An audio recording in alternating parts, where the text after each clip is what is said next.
Passport করতে গিয়ে যে আমি হইচইয়ের মধ্যে পড়ে গেছি, তারপরে দালালের মাধ্যমে টাকা দিছি। তা 16,000 টাকা কন্ট্রাক্ট হয়, 13,000 টাকা দিছি।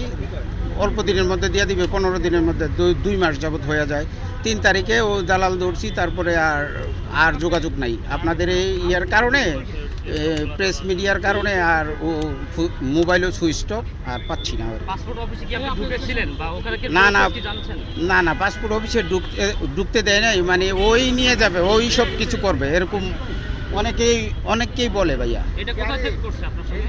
এই নিয়ে এইখানে, পাসপোর্ট অফিসের বাইরে? হ্যাঁ বাইরে অনেকেই জমা দিছে, তারাও বিভ্রান্তি, আমিও দিছি, এই বিভ্রান্তির মধ্যেই আছি ভাইজান। আপনি বলছিলেন যে রক্ষক যখন ভক্ষকের ভূমিকায় থাকে, এটা কেন বলছেন?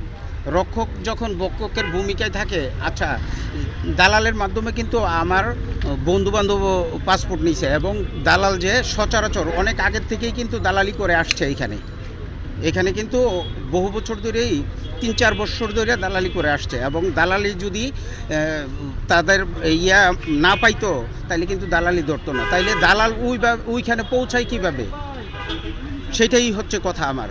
যদি তা যারা পাসপোর্ট ইভেন্ট ম্যানেজমেন্ট বড় ছাড়, উনি যদি আইন সঠিক রাখে, তাইলে তো জিন পর্যন্ত যেতে পারবে না। তাইলে ওইখান থেকে পাসপোর্টটা আসে কিভাবে, দালালের মাধ্যমে, সেইটাই হচ্ছে কথা।